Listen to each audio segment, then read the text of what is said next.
கதையை திருடுவது சட்டப்படி குற்றமாகும். யாரும் கதையை திருடாது. நன்றி.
வணக்கம் ரசிக பெருமக்கள்.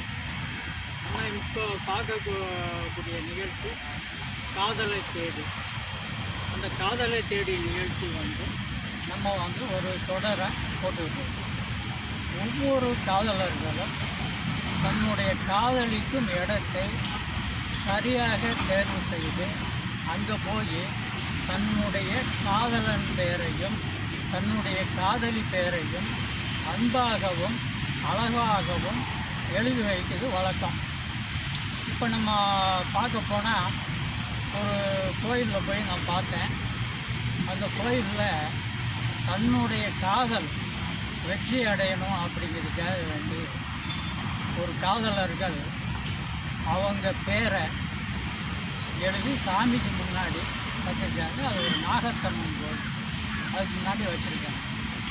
காதலி பேர் பானு லவ் அப்படின்னு போட்டு கீழே பாலு அப்படின்னு சொல்லி தன்னுடைய காதலன் பேரை 2 பேரும் எழுதி வச்சு அது விளக்குக்கு முன்னாடி, நாகத்தம்மன் கோயிலுக்கு முன்னாடி ஒரு விளக்கு இருக்குது. அந்த விளக்குக்கு முன்னாடி அவங்க ரூபாயில் 20 ரூபாயில் எழுதி வச்சுட்டு சாமி கும்பிட்டு போயிட்டாங்க. நான் அப்படியே சுற்றி பார்த்துட்டு வரும்போது கோயிலில் போய் சாமி கும்பிடலாம் அப்படின்ட்டு போனேன். அந்த அந்த அந்த 20 ரூபா இருந்தது. அதை நான் விசுவில் காட்டுறேன்.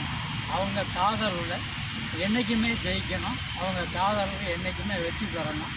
எங்கள் கைத்தறியின் சார்பாக அவங்களுக்கு ஒரு வாழ்த்துக்களை தெரிவித்துக் கொள்கிறேன். நன்றி, வணக்கம்.